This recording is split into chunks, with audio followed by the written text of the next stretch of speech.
You are listening to Radio Maria, and this is our monthly programme, Awakenings, Testimonies of Faith and Conversion. I'm Fr Stefan Park, the prior of the Augustinian prior of Clare Priory in Suffolk. And today I'm delighted to welcome Daniel Ram. We met Daniel in our recent marathon fundraising for the new Radio Maria in India. And Daniel spoke about the Marian shrine of Velankani in the southern Indian state of Tamil Nadu. Today, Daniel is here to tell us more about his own unusual and fascinating journey to Catholicism. Welcome, Daniel. Lovely to have you here. I'm delighted to be here. Perhaps we could start with your early life, just how that developed for you. Okay, so I'll start at the very beginning. I put a lot of thought into how I'm going to tell the story. And before I begin, I do want to tell you something, and the listeners really. Well, the first thing is I do tend to get quite passionate and get carried away. And if I do that, please do pull me back graciously. And I also tend to cuss when I get really passionate. And we're talking about faith and religion, and I tend to get really passionate. Yeah. And I'm going to beg forgiveness even before I begin from you and from the listeners. That's okay. So we forgive you. Yes, Father. Thank you so much. And with that said, so I was born in a town called Pondicherry, which is a seaside town, a very tiny town. And I was born into a traditional Brahmin family. For listeners who don't know, that's the priestly class in Hinduism. Yeah. Those are the priests. And in Hinduism, priests are it's by birth, and you don't become a priest, you're born into the lineage of priests, yes. If that makes sense. And I was born into a traditional Brahmin family, and my parents were quite devout, but they were also quite liberal in that they allowed me to learn about other religions if I wanted to. So that meant that I was a precocious child, and I was quite curious as a kid. Yeah. And that meant that I started learning about the theological debates and metaphysical debates within Hinduism quite early on. And my uncle, who is pretty liberal himself, he gave me what would become my very first proper book that I read. And the book is called Thus Spake Buddha. It's a pocket-sized edition of Buddha's teachings. It's a summary of Buddha's teachings. Yes. And I took to that book like fish to water. I learned the Four Noble Truths, and it really disturbed me, the book, because I was still a young man, still in my early teenage years, and I was learning about these really deep problems of existence. Because Buddha, he pulls no punches. He starts by saying the Four Noble Truths, if people don't know, are the reality of suffering, and the cause of suffering, the end of suffering, and the path that leads to the end of suffering. Those are the Four Noble Truths. Mm. And if you notice, it's almost like going to a physician and telling him you are suffering, and the physician tells you, okay, this is the cause of your suffering, and this is how we're going to end it, and this is the prescription that you're going to have to follow. Yes. That is Buddhism. Yeah. So it's very cut and dry. It's a very practical religion, has no place for metaphysical questions, doesn't ask how did this all come about, doesn't ask where is it all going. Those sort of questions never really occur to Buddha. But because of that introduction to the problem of suffering and evil very early on, and I started thinking quite deeply about it. Yeah. And I realized that we are stuck in a place where we don't know where we come from, we don't know where we're going, and it's a pretty bleak and dark view of the world. And I became quite moody and withdrawn as a kid because of that. And I was thinking back to my early teenage years, and one of the moments in my life that really stood out to me was when I remember this moment in my life when my schoolmates were playing football, and I was sitting by myself in the woods and watching them play. And as I was thinking over all these questions, I began to think, I saw this spider which had spread its web, and an insect was caught in that web. and the spider was quickly approaching the prey to eat it. And I felt this immense pity for that prey, but at the same time, I also realized that the spider itself was acting out of compulsion. And it was the same with me. I was also caught in a web that I can't really see, and I could see this spider, this arachnidian evil approaching me, the death approaching me, and I didn't know what to do about it. Yes. So that was the beginning, the intellectual fermentation process for me. That sets the ground for this conversation. And if you want to ask further questions, I'm happy to go into it, or I can just continue with the story, however you like. Well, one of the things that occurs to me is what sort of religious practices were you following at that time? What's the practical kind of religious practices? Well, my parents went to temple pretty frequently, and they dragged me along with them. I found the rituals quite alien to me, and I didn't understand it because it was in Sanskrit. I didn't understand the language. I didn't understand what was going on. And because I started learning about Buddhism, and Buddha makes a very strong case for he doesn't say there is no God outright, but he says, what's the point of whether there is a God or not? We are stuck here, so we're going to have to do something about it. So it's a very practical outlook. Yes.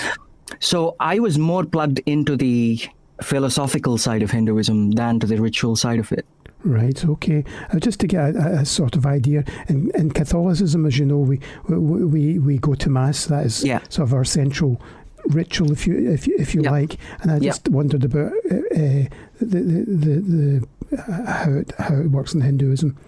Yeah. Anyway, carry on. Sorry, I interrupted. I beg your pardon? Please carry on your story. No problem, Father. So, the main ritual in Hinduism would be either worshipping at home. Hinduism is either polytheistic or henotheistic, where you choose one god and worship that one god as if it is the only god. Yeah. So everybody had what they would call Ishtadevata, or the god of your liking. You choose that god, and he or she becomes the only god in your life, and you worship that god through various prescribed rituals. Yes. And you offer prayers too. And although I was really, in the early years, I did want to have such a god in my life, a personal god to whom I can appeal and complain to. As I read into the histories, or what you would call the mythical histories of those gods, I became quite disillusioned. So I stopped believing in God pretty rapidly early on. And I started looking elsewhere. In fact, because I was so disillusioned and because I wanted to end this problem of suffering, I even looked into other things such as Marxism and communism, which appealed to me because I was young, I was naive, and Marxism and communism seems like pretty simple, straightforward, effective solutions to real problems of suffering in this world. Yeah. But it was through that then I realized that there was this vast ocean of Russian literature. And I know that we'll be coming to that, but it was really Russian literature that introduced me to a Christological view of history, if that makes sense. Yeah. Were there Christians in your environment at all, or were there any Christians that you met at that time? Yeah, there were quite a few Christians in my life. The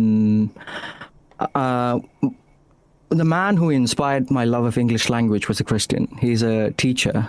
Yeah. He's my English teacher. And he was a Christian man. He inspired my love of the English language.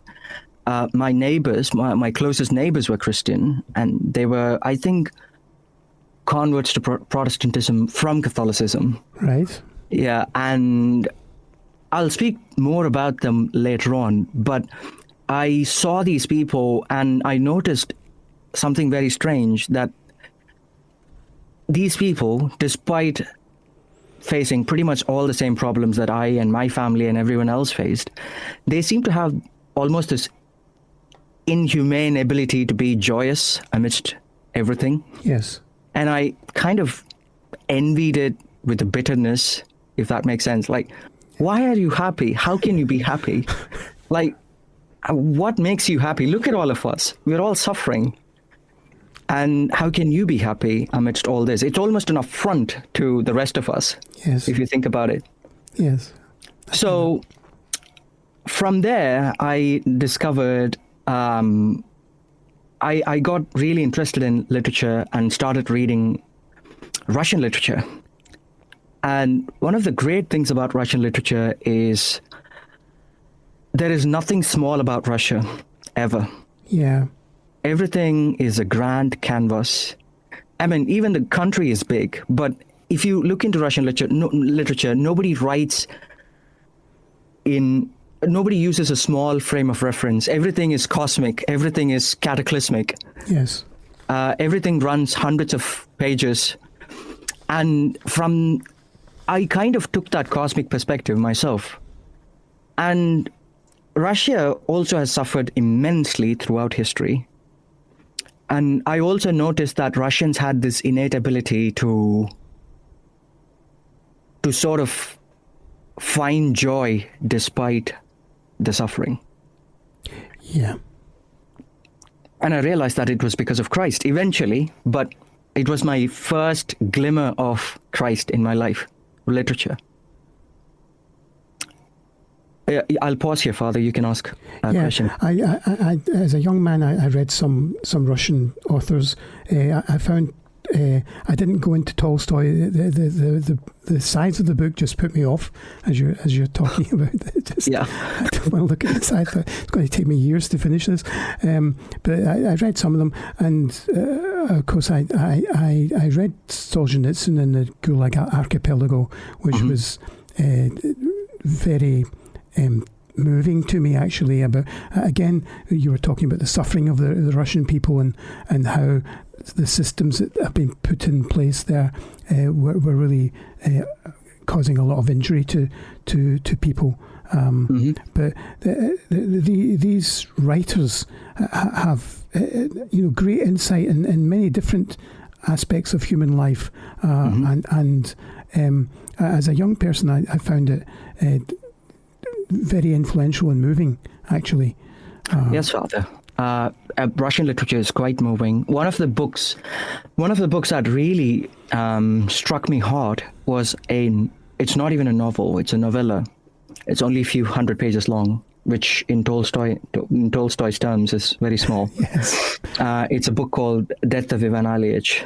Right. It's a beautiful, moving book, and I highly recommend every listener to pick that book up and read it.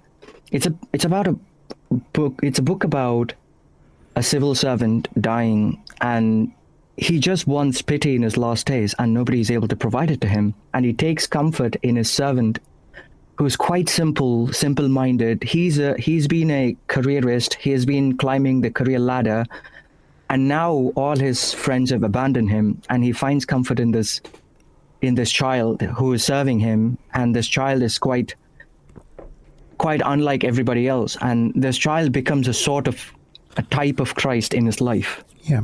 And he finds not salvation, but a great deal of comfort through that figure. Yeah. It's a beautiful book. And in fact, after I closed the last page of that book, I went and quit my job because I told myself, I don't want to be a careerist. I don't want to climb the career ladder and become like this, because I remember eventually when I started reading the gospel, I realized that this book was essentially a commentary on the verse, what does it profit a man if he gains the whole world but loses his soul? Yes. So one of the prayers that I offered as a young man was, even though I didn't believe in God at this point, I looked up into the heavens and I said, Lord, let me not succeed at anything mainstream. I don't want to, let me just be a failure in that regard. That's a courageous prayer. So, yeah. And it was really Russian literature that introduced me to the Gospels. I picked up a tattered edition of the New Testament, which was what they would call the Good News Bible, a very simple translation of the Bible, the New Testament. And I started reading, and I immediately fell in love with the book, and with the Jesus character, if you will. I didn't see him as God at that point. I didn't think. I just thought there was something really special going on in this book. And if you think about it, Jesus only speaks very little in the book. I mean, compared to other novels. Yes. But what he says is so profound. In a few sentences, he's able to summarize vast volumes of human knowledge and wisdom.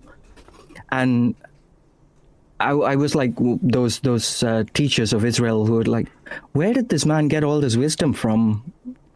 I was very struck by Christ's enormous wisdom. Yeah.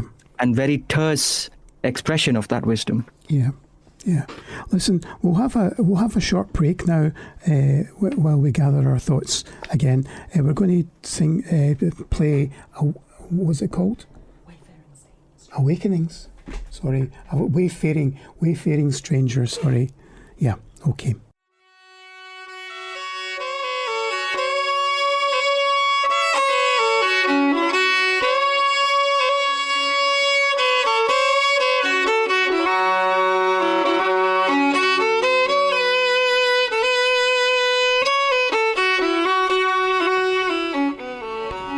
That was Wayfaring Stranger by Dirk Powell. We continue with Daniel telling us his story, and particularly fascinating. We came to the point where you started to explore Christian literature, in particular the Gospels. And I was thinking as you were speaking, coming as you are from an Eastern background, today in the West, we've been very, very much influenced by the philosophies that are coming from Buddhism, Hinduism, and so on. And many people have turned away from Christianity, which is not seen as persuasive. And I wonder if you have any point to make in that area. Why have young people so strongly turned away to New Age writings and so on, which have come from Buddhism, Hinduism, and so on, and turned away from Christianity altogether? Okay, Father, that's a really great question, and I'd like to answer it in a little bit of detail. Because the philosophical presuppositions that underpin Christianity and Buddhism are quite different. The way Christianity, there is a problem in the way we look at time and eternity. And a lot of people don't understand what eternity means. When I speak with people, when I've asked people in my own culture, do you want to live forever? That's a startling question. And their immediate answer is, who would want to live forever? That's an extraordinary burden. And it's quite right if you understand what they understand by forever. By forever, if by forever you mean endless time, as in the repetition of the same thing over and over and over and over again, then yeah, life is quite burdensome. But eternity is the end of time. What comes after time is quite different. And people don't understand that.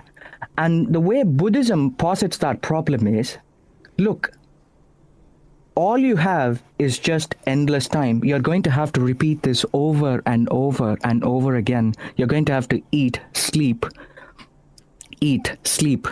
fall asleep, go to work. You're going to have to repeat this endlessly ad nauseum.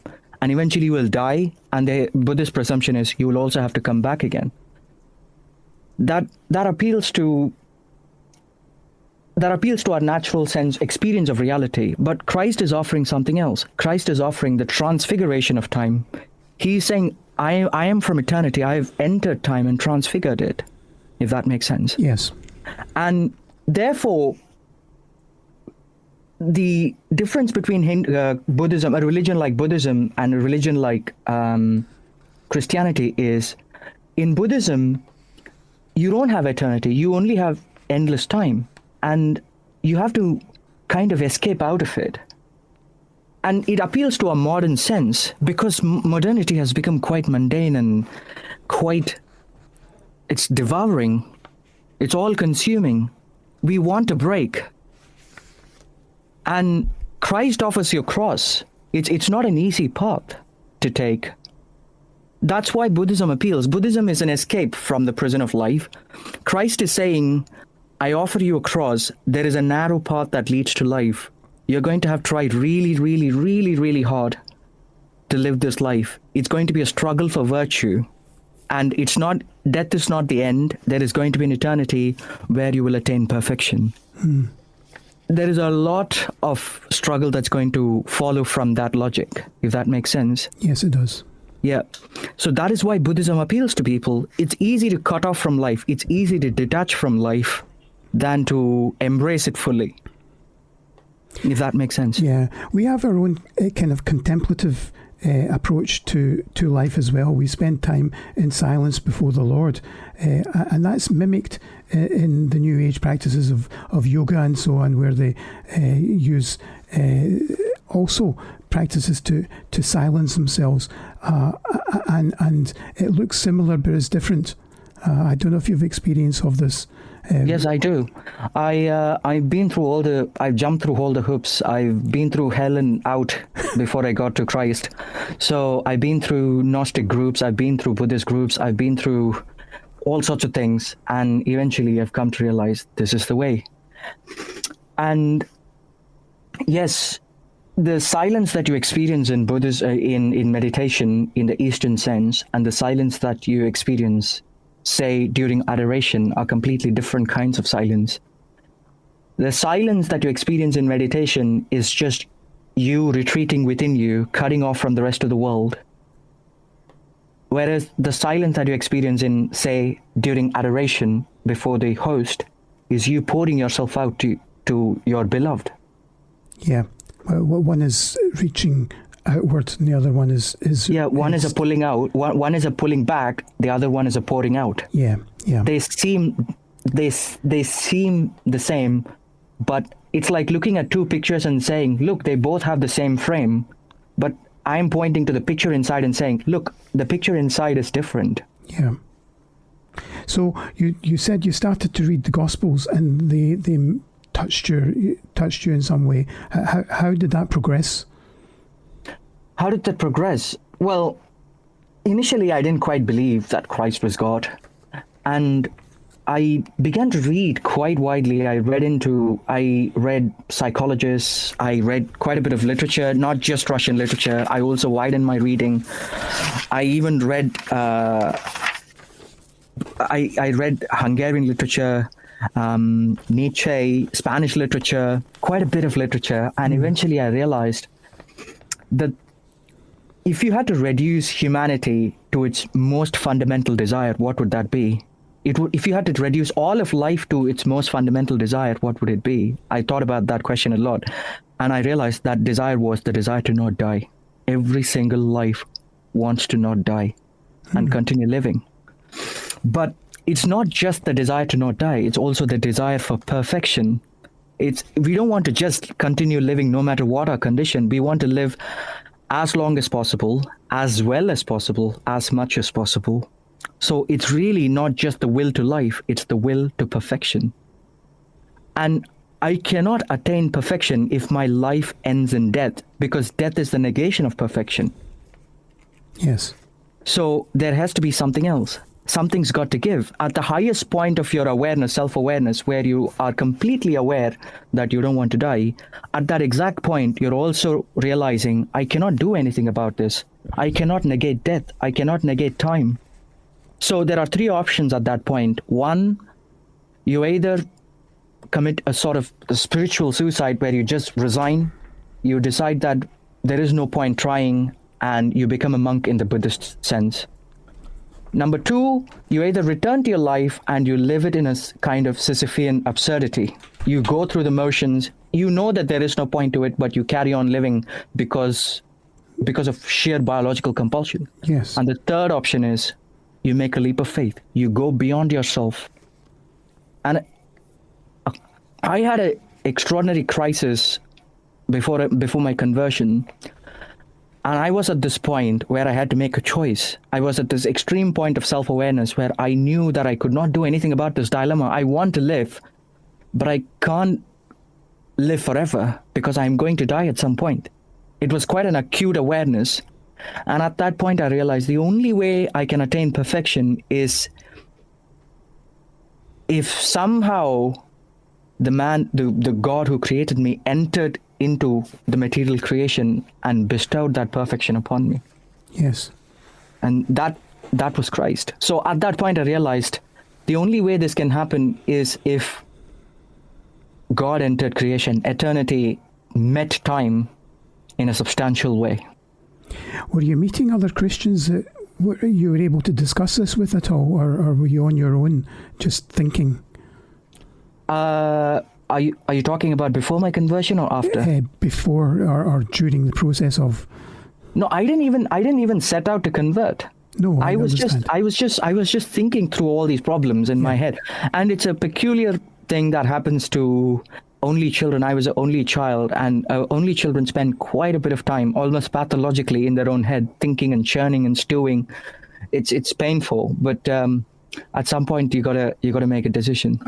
Yeah, I'm just thinking what the trigger was to start moving towards Christianity rather than just looking at it from the outside. If you see what I mean. Yeah, I did want to talk about this hill that I used to go to, Arunachala. Mm-hmm. It's a South Indian town, and a lot of South Indians will know this place because it's quite holy to Shiva devotees. Shiva is one of the 3 gods in Hinduism. Yes. Yeah. And this hill has a famous myth, Father. I will very quickly summarize the myth. The myth goes like this. Hinduism has its own Trinity. They're not like one God with 3 persons. It's a completely different kind of Trinity. It's almost a triumvirate of 3 gods. Brahma, who creates the world, Vishnu, who maintains the world, and Shiva, who destroys and clears the field for Brahma to create again. So the Hindu view is cyclical.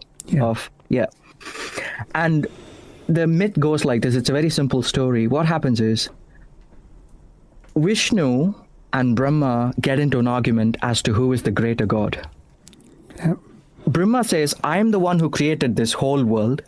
Vishnu says, well, that is true, but if you looked at Hindu calendar art, you would see that Brahma actually comes out of the navel of Vishnu. So he's really dependent on Vishnu for his existence. Mm-hmm. And he says, well, if I didn't exist, you would not even be able to create. So this gets into a serious argument, and things start to unravel. Vishnu stops maintaining the universal order, and the whole world falls into disarray. And the lesser gods, the so-called devas in Hinduism, they start getting involved to make, to iron this out. So they say, okay, can you come to terms, because this is taking a toll on the rest of the creation. And they go to Shiva, who is the 3rd god. And Shiva gives him a simple test. He says, okay, I will tell you who is the greater god among the 2 of you. I am going to become a huge pillar of fire, and whoever finds either the bottom or the top of this pillar of fire is the greater god. That's the challenge in front of them. Right. I'm going somewhere with this, stick with me. And what happens is Vishnu takes the form of a boar, a wild boar, and he starts burrowing downwards, looking for the bottom end of the pillar of fire. Mm-hmm. And Brahma mounts a celestial swan, which is one of his vehicles, and he starts flying upward. And they start going in the respective directions, and they suddenly realize that this is a pointless exercise. And because Shiva is the greater god, that's the whole point of the story, apparently. So Vishnu concedes his defeat. He says, well, I concede that you are the greater god, Lord Shiva. I understand that I'm not the greater one. But Brahma decides to lie. And for that, one of 5 of Brahma's head is cut off as punishment by Shiva. Now, this is a very crude story. It's a crude myth. It's a way of establishing the superiority of your own god, it would seem. But I thought quite a bit about this, and what happens is this pillar of fire cools down, and the pillar of fire becomes what is today known as the hill of Arunachala. So that is the myth. Yeah. And I thought quite a bit about this. What is the story really trying to tell us? Is it just a sectarian story? of the various cults of Vishnu, Brahma, and Shiva, I realized the story was telling us about who are we really? Are we the body or are we the mind? Who are we? Are we the body or are we the mind? Because Brahma, if you substitute Brahma with the symbol of the mind and Vishnu with the symbol of the body, suddenly it becomes absolutely clear. Who am I? Is it because I think I am, in the Cartesian sense, I think therefore I am, or is it because I feel therefore I am, which is almost the modern slogan, I feel therefore I am. Yeah. So who are we? Where is our being based? What is our being based upon? That is the point of the myth. And I realize that we're neither the body nor the mind alone. We are both together. The hylomorphism of St. Thomas Aquinas. The soul is the form of the body.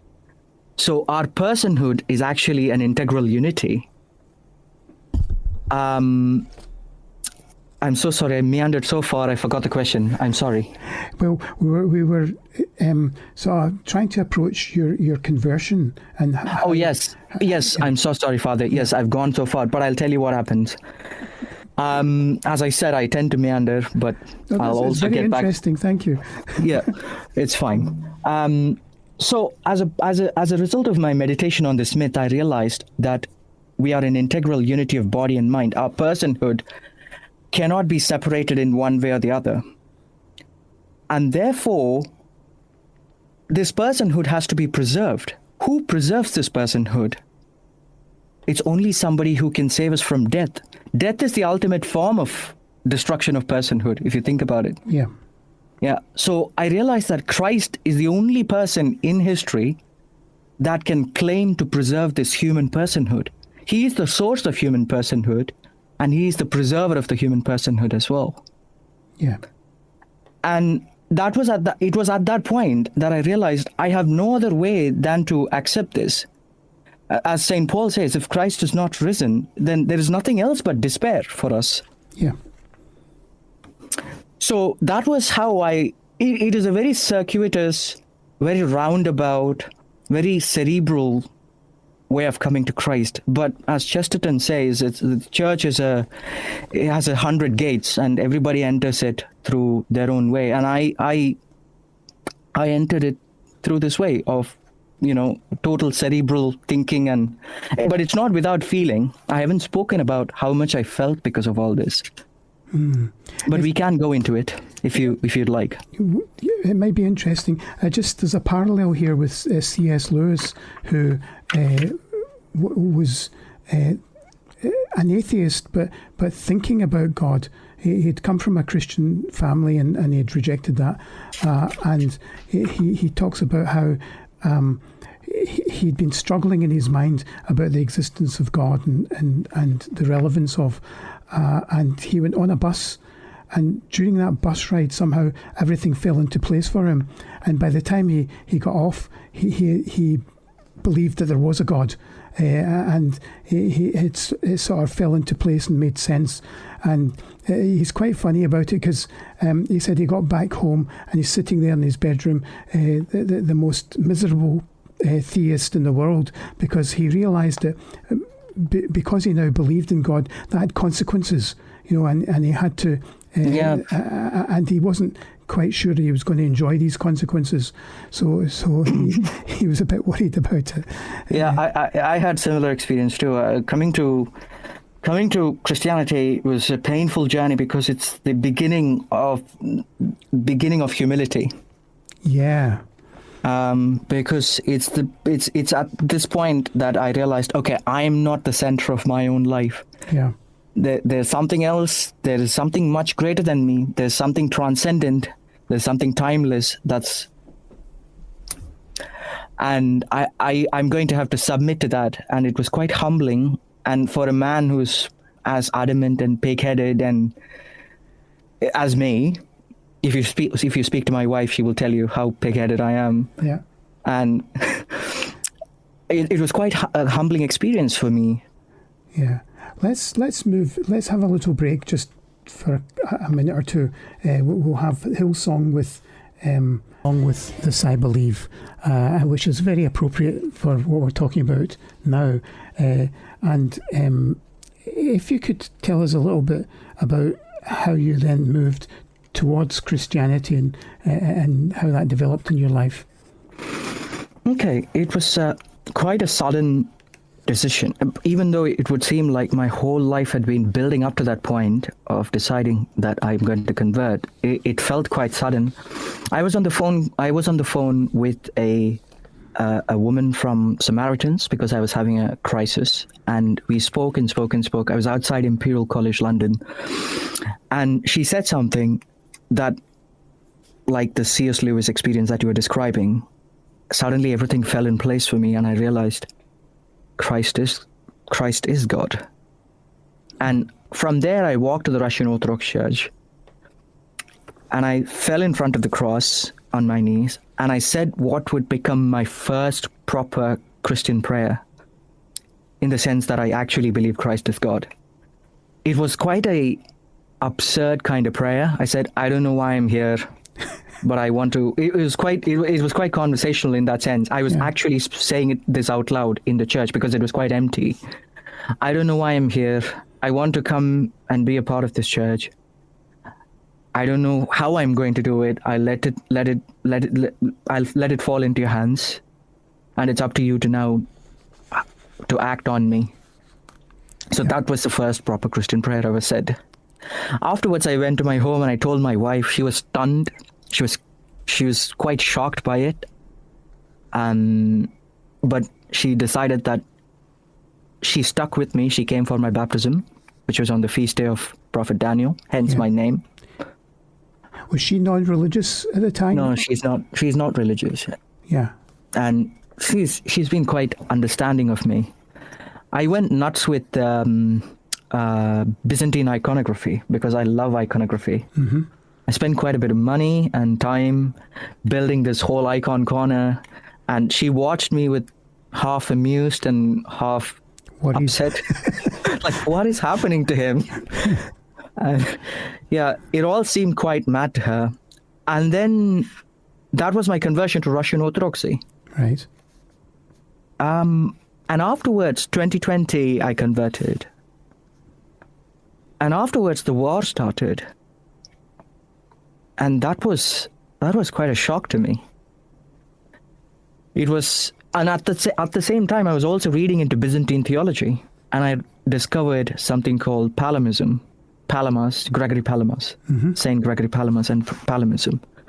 I don't want to go into all the theological problems that are involved in there because it is going to take too much time. But it caused such a crisis of authority for me. And that crisis of authority kind of crossed over into the political sphere as well. Because, as you know, the Russians broke communion with the Greeks. Yes. As a consequence of the war. And I was baptized into the Russian Orthodox Church. It was quite a confusing time to live through for me because I was a new convert. I didn't understand much of it. I didn't have any axe to grind against one way or the other. I had no dogs in this fight, so to speak. Yeah.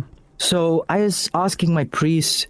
He said, "Oh, you can go and commune in a Greek church." But other priests said, "No, you can't do it." I was like, okay, who is the authority here? Who do I listen to here?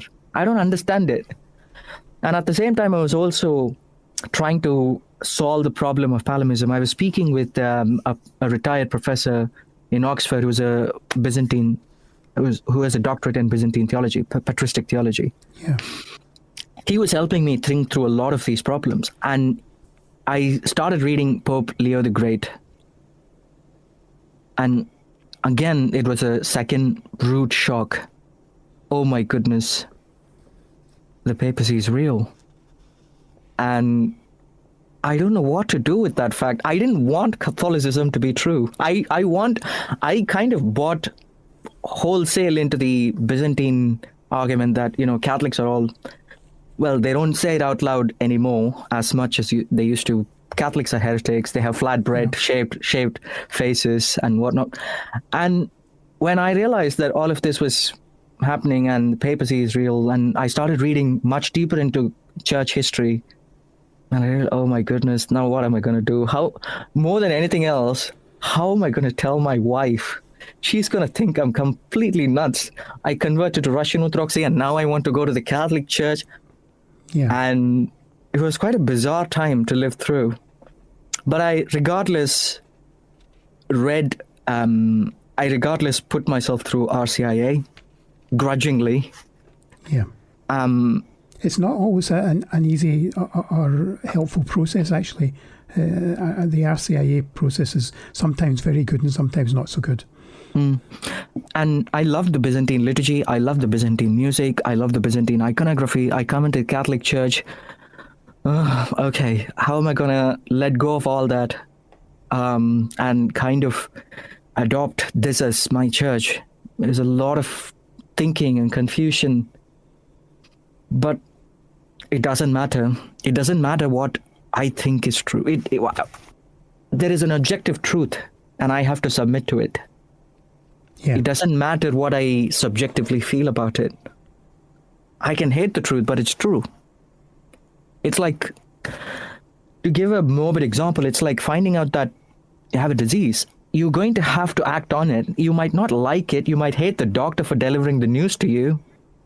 But it's still true at the end of the day. Yeah. So that was my coming to Catholicism. I eventually went to a Catholic church.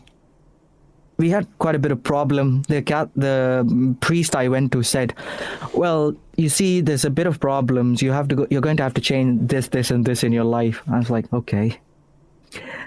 So it took 2 years for me to begin communing in a Catholic church. Yeah. And all this time I was in a limbo because I no longer believed in Palimism. And Palimism is dogmatically proclaimed in the Byzantine Church. Yeah. So I wasn't counted I wasn't Orthodox enough. And for the Catholics, I wasn't Catholic enough yet. So I was in a limbo, and I often didn't even go to church. And all this time I was just hoping that God would somehow change the priest's mind about my situation, and he eventually did. And I remember the time my priest said to me, okay, now you can go and commune. I literally broke down weeping because I couldn't take it anymore. Yeah. It was getting too much for me.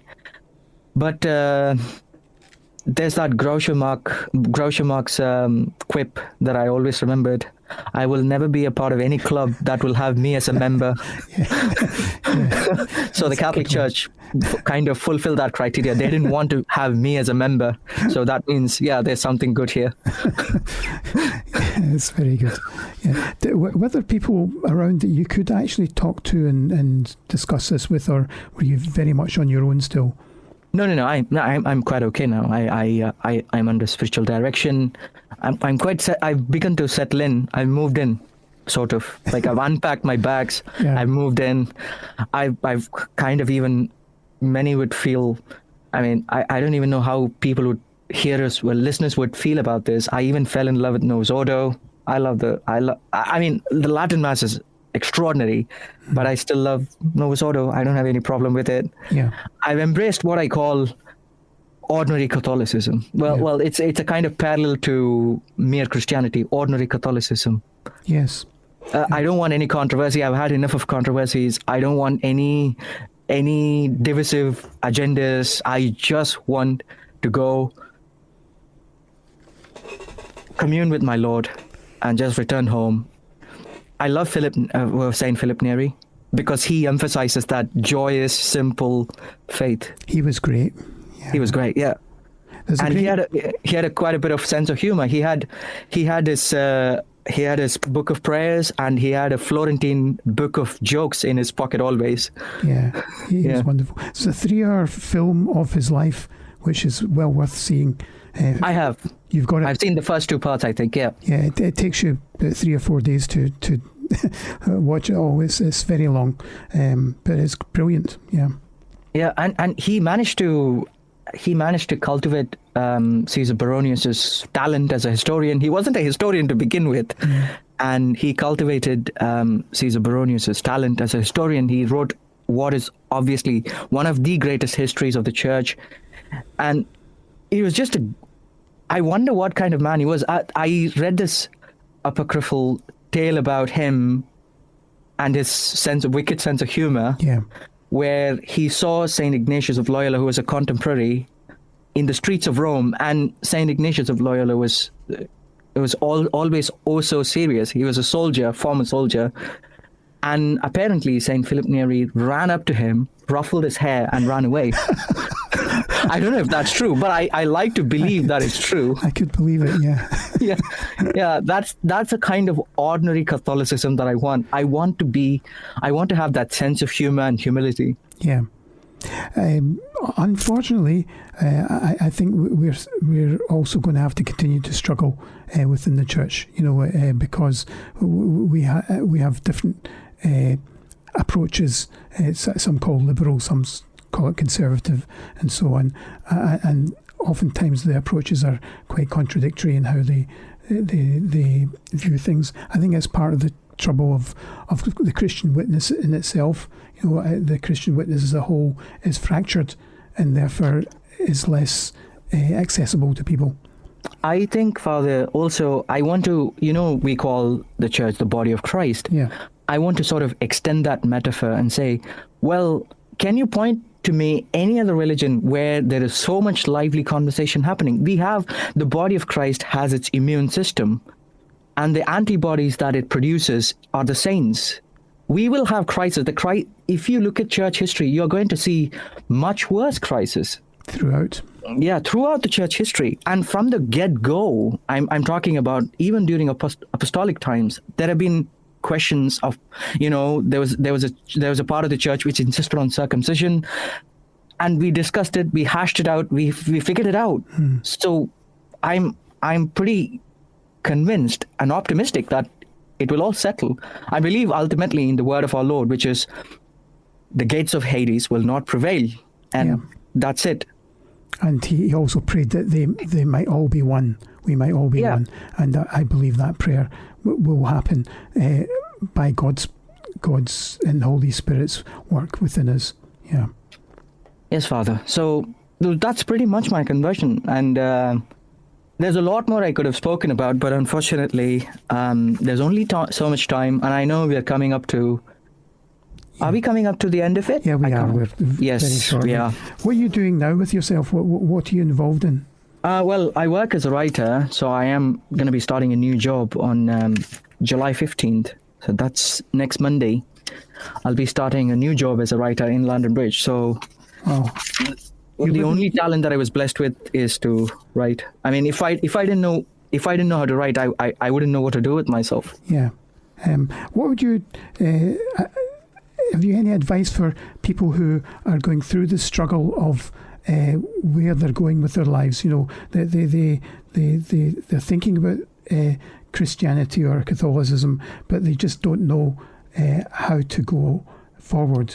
Any advice on that for someone like that?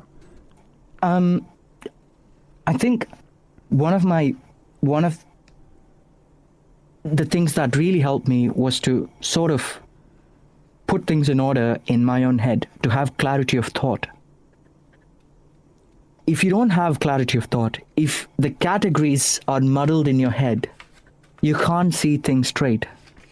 You might look at the church and see all the problems within it and think, wow, can this really be the church of God? Can this really be the church of Christ? And I'd say the very reason you're able to criticize Christianity or Catholicism is because the church has such high ideals. If the church did not have such high ideals, you would not be able to say, look at these people, they are such bad Christians. What makes you say that? Because you expect them to be good. You expect them to act like Christ. Well, they don't. They're trying to. My life is one of abject failure, moment to moment, trying to. Every Christian's life is. Some are going to fail more than others. So failure of Christians is not enough. It's not a negation of Christianity. It's an affirmation of Christianity. Evil in this world is an affirmation of God, because without God, you can't make sense of evil. So you have to think very, very dispassionately and clearly and soberly and for a long time before you realize this is the way. And what happens I'll finish with this. What happens when you try to approach God in any other way? Because Christ says, I am the way, the truth, and the life. What happens if you try to approach God in any other way? Is often it leads to cul-de-sacs and dead ends that you can't easily get out of. And I know, because I've been through all those dead ends. I've been through all of it. I've been a part of Gnostic groups and people trying to get out of their bodies, trying to have out-of-body experiences. It's weird. The world out there is weird. Sure is. Yeah. So you're going to have to... I recommend one book, which is Theology and Sanity by Frank Sheed. Yeah, he's always good. It's an extraordinary book. Just read the first chapter alone, and it sort of puts everything in its place. He beautifully sums it up. Sanity is making your mind correspond to reality, and sanctity is making your will correspond to reality, what is true. Very good, very good. Yeah, I think that's the answer. You have to have sanity. And in fact, in the midst of so many conflicting points of view in the world in these days, where we even confuse about what a man and a woman is, and if there's any difference between the two, I think that Jesus is the way, the truth, and the life, are the way forward for many people if they just but knew it. Yes, and the confusion happens because they don't know what a person is. If you deny God, there is no soul. There is no basis for saying there is a soul. And if there is no soul, then man is just a body. And if man is just a body, then you can change it however you like. Yeah. Yeah. But man is not just a body. The soul is the form of the body. Man is a unity. If you break that unity, you're going to produce real problems in this world. And that's what is happening. People have forgotten what it means to be a person. Personhood is at the heart of everything. It's at the heart of law. It's at the heart of society. Because we ask, okay, is a fetus a person? Yes, of course it is a person. It develops into a full person if you allow it to. Yeah. So personhood, what is that? Ask that question. Everything will unravel for you, because God is a person. We've got another 1 hour program we need to do on this topic, but thank you very much, Daniel. I think we're finished. Thank you so much, Father. Thank you for having me. And I'm just going to finish with a prayer. Lord, we thank you for calling us to yourself. We thank you for your mercy and love towards us. We pray particularly for those who are questioning at this time, who see that there's some way forward, but they can't see particularly how they should go. I ask you to bless them at this time. Bless those who are in any kind of trouble, and we ask all of this in the name of Jesus, your Lord. Amen.